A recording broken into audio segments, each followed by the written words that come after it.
Cuando a los pocos días entró Jesús en Cafarnaúm, se supo que estaba en casa. Acudieron tantos que no quedaba sitio ni a la puerta, y les proponía la palabra. Y vinieron trayéndole un paralítico llevado entre cuatro, y como no podían presentárselo por el gentío, levantaron la techumbre encima de donde él estaba, abrieron un boquete y descolgaron la camilla donde yacía el paralítico. Viendo Jesús la fe que tenían, le dice al paralítico: «Hijo, tus pecados están perdonados». Unos escribas que estaban allí sentados pensaban para sus adentros: «¿Por qué habla éste así? Blasfema. ¿Quién puede perdonar pecados sino solo Dios?». Jesús se dio cuenta enseguida de lo que pensaban y les dijo: «¿Por qué pensáis eso? ¿Qué es más fácil? ¿Decir al paralítico: tus pecados te son perdonados, o decir: levántate, coge tu camilla y echa a andar? Pues para que veáis que el Hijo del Hombre tiene autoridad en la tierra para perdonar los pecados». Dice al paralítico: «Yo te lo digo, levántate, coge tu camilla y vete a tu casa». Se levantó, cogió inmediatamente la camilla y salió a la vista de todos. Se quedaron atónitos y daban gloria a Dios, diciendo: «Nunca hemos visto una cosa igual». Palabra del Señor. Gloria a ti, Señor Jesús. Nuestro Señor, desde el inicio de su vida pública, empezó a hacer milagros. Los habría hecho, estoy seguro, antes también, pero ahora eran milagros públicos. Antes, si los hacía, que los hacía de forma discreta. Hacía milagros movido por su corazón compasivo. Jesús es la divina misericordia. Y hacía milagros porque el milagro era una especie de certificado de autenticidad. Era la firma de Dios. Solo Dios puede hacer milagros. Jesús está enseñando, lo dice el Evangelio, está enseñando, y la firma que avala su enseñanza, la firma de alguien autorizado que dice que su enseñanza es verdadera y que es de Dios, esa firma es el milagro. Dios certifica la autenticidad de lo que el Señor, de lo que Jesús está predicando. Bueno, el milagro, por lo tanto, tenía una utilidad. Nacía del corazón compasivo de Cristo y tenía una utilidad: demostrar que Jesús es Dios y certificar que viene de Dios su enseñanza. Vale. Pero el milagro tenía un problema. Los milagros tenían un problema. Había una cara y había una cruz, es decir, había una cosa a favor y una cosa en contra. El milagro podía comerse la enseñanza. No solamente la enseñanza, sino también al enseñante, al propio Cristo. Es decir, al final, la gente podía acudir a él no por la enseñanza, ni siquiera por él como persona, sino por el milagro. Si Jesús se convierte en el Señor de los milagros, lo que importa no es lo que el Jesús enseña, ni siquiera lo que importa es la persona de Jesús, sino lo que se va a obtener de Jesús, el milagro. El Evangelio empieza así: acudieron tantos que no quedaba sitio ni a la puerta. Tantos acudieron. ¿A qué? Dice que Jesús les proponía la palabra, pero viene el milagro. Nuestro Señor, que sabe perfectamente lo que hace, nuestro Señor en este caso va a hacer un milagro, curar un paralítico, pero utilizando un concepto, el concepto de pecado, entre otras cosas porque muchos, por lo menos, si no todos, los de aquella época pensaban que las enfermedades eran un castigo por los pecados de la persona que tenía la enfermedad o de sus padres, abuelos, sus predecesores. Y por eso le va a decir al paralítico: tus pecados te están perdonados. Eso les produce escándalo a los fariseos y le acusan de blasfemo. Bueno, ¿qué quiere enseñarnos? Que lo que él busca no es curar al paralítico, que también, sino perdonarle el pecado al paralítico.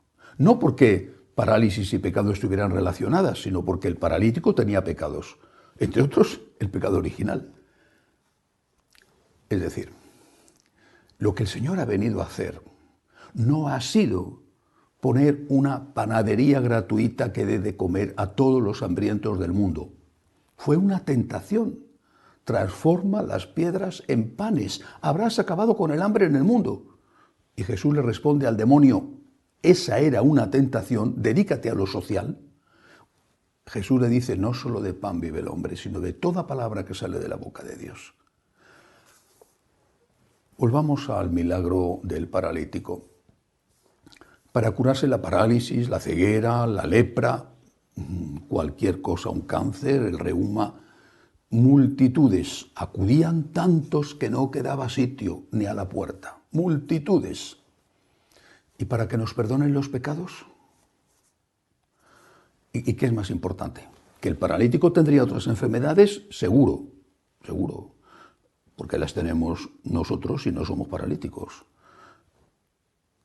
¿Qué es más importante? ¿Curarte de esa enfermedad, que volverás a tener otra o que ya tienes otras? ¿O curarte de tus pecados? ¿No tendrían que estar los confesonarios llenos, haciendo fila en el confesonario? Acudían tantos que no quedaba sitio ni a la puerta. Eso debería de ser.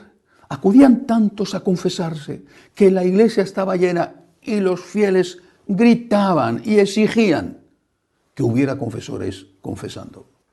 Porque es lo que buscaban. La confesión, naturalmente, la comunión, la paz con Dios. Si eso ocurriera, estoy seguro de que también habría más vocaciones. Porque uno está dispuesto a hacer un sacrificio, primero por Jesús y luego porque te resulta útil ese sacrificio, no para ti, sino para los demás. Tiene sentido, tiene un significado, tiene un valor. Ves la utilidad de ese sacrificio. Hay estas personas que necesitan ayuda y yo me sacrifico, hago un esfuerzo, renuncio a algo legítimo, algo que me gusta, por amor a Jesús y por compasión hacia esas personas. Estoy seguro de que si hubiera más penitentes también habría más sacerdotes. Y si hubiera más sacerdotes, posiblemente los penitentes que los hay estarían mejor atendidos. Pero el fondo del problema es este.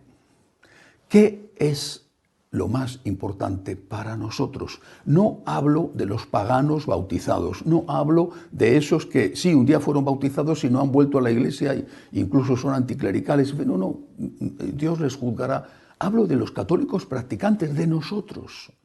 ¿Qué es más importante para mí? ¿Estar en gracia de Dios o que se me cure una enfermedad? Bueno, si puedo tener las dos cosas, estupendo, ¿verdad? Pero lo primero tiene que ser estar en gracia de Dios. Lo he dicho otras veces, el concepto de felicidad es un concepto tan ambiguo que al final nadie sabe en qué consiste ser feliz. El Señor no dice, la felicidad con vosotros, cuando se aparezca, por ejemplo, resucitado. La felicidad con vosotros. Yo no sé si ni siquiera ese concepto se usaba en aquella época. Dice, la paz con vosotros, la paz con vosotros. Mi paz os dejo. Mi paz os doy, no os doy la paz como la da el mundo. La paz, eso es la felicidad, la paz. ¿Y cómo se tiene la paz? Hay una paz externa, no hay guerra, no hay dictaduras, Ucrania, América Latina, pero hay una paz interna, la paz de la conciencia, la paz de estar en gracia. Y esa te la da solo el perdón de los pecados. Busca la verdadera felicidad, que es la paz. Haz fila, si hace falta, para que te perdonen tus pecados, aunque naturalmente lo mejor es no pecar, pero si pecas, haz fila, recupera la paz, sé feliz. Sin paz no hay felicidad ninguna. Sin estar en gracia no hay felicidad ninguna. Y eso hablando de la tierra, porque la paz ya es un principio del cielo. Pero hay que tener en cuenta la vida eterna. ¿Qué pasará si mueres en pecado mortal? ¿Qué sucederá si mueres sin estar en gracia de Dios? Hagamos, por lo tanto, como estos que acudían en busca del milagro. Hagamos como ellos, pero no porque acudimos en busca del milagro de la curación física, que también lo podemos pedir y damos gracias si viene, sino porque acudimos en busca del milagro del perdón de nuestros pecados. Escucharemos al Señor decir, a ti te lo digo, paralítico, que estás atado, inmóvil por tus pecados, a ti te lo digo, levántate, echa a andar, yo te he perdonado. Que así sea.